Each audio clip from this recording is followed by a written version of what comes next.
এক কাতার হয়ে যাবে, আমাদের মা গড়িয়ার থাকবে না।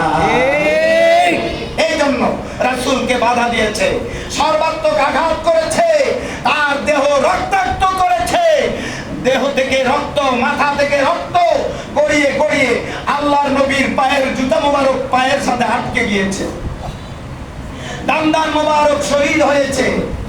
সুতরাং সেই দিন আল্লাহ রাসূল সাল্লাল্লাহু আলাইহি ওয়াসাল্লাম আমাদের মাঝে জিম্মাদারি রেখে গেছেন। রাসূল দুনিয়ায় নাই, তার দায়িত্ব আল্লাহ তাকে যা দিয়েছিলেন সে দায়িত্ব কমপ্লিট তিনি পালন করে তিনি মদিনায় শুয়ে আছেন। এখন দায়িত্ব উম্মতের উপরে। ঠিক কথা বলেন না কেন?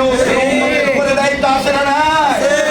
সেই দায়িত্ব যদি উম্মত পালন না করতে পারে, হাসরের ময়দানে যদি উম্মত বলে ইয়া রাসূলুল্লাহ আমার জন্য শাফায়াত করেন, ও রাসূল শাফায়াত করতে গেলে আল্লাহ স্বয়ং মানা করে দিবেন। কথা হাদিসের কথা। কার কথা? হাদিসের কথা। আল্লাহর নবী জানায় দিয়েছে। আল্লাহর নবীর সামনে কিছু উম্মত ভেজাল উম্মত দাঁড়ায় যাবে, ইয়া রাসূলুল্লাহ আমার সুপারিশ করেন, আমাকে সুপারিশ করে জান্নাতের রাস্তায় পৌঁছায় দেন। আল্লাহর নবী সুপারিশ করার জন্য প্রস্তুতি গ্রহণ করবেন। আল্লাহ বলবেন ইয়া রাসূলুল্লাহ আমার প্রিয় হাবিব বন্ধু আমার, খবরদার খবরদার এদের সুপারিশ আপনি করবেন না, কারণ এদের ব্যাপারে আপনি সুপারিশ করলে আমি কবুল করতে পারবো না।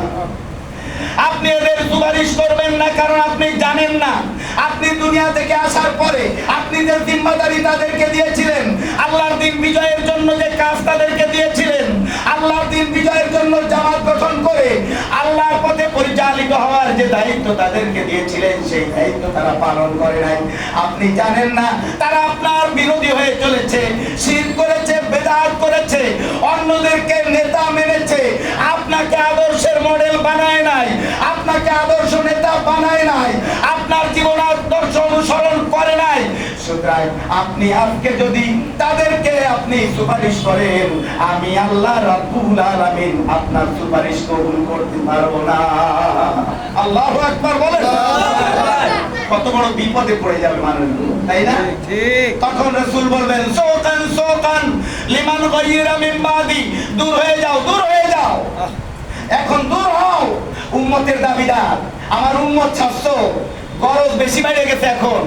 আর আমি তোমাদেরকে যে দায়িত্ব দিয়েছি, আমার এই আদর্শ আইডিওলজি দুনিয়ায় প্রতিষ্ঠা করার জন্য তোমাদেরকে দায়িত্ব দিয়েছিলাম, আমার রক্ত দেওয়া, আমার সাহাবীদের জীবন দেওয়া, আমার দান শহীদ হওয়া, এই রক্তাক্ত ইসলামকে তোমরা প্রতিষ্ঠা করো নাই। আজকে সরে যাও, সরে যাও। আজকে তোমরা দাবি করলেও তোমরা আমার উম্মত না। রাসূল যদি বলেন দূর হয়ে যাও, দূর হয়ে যাও, আমাদের উপায় থাকবে কোনো?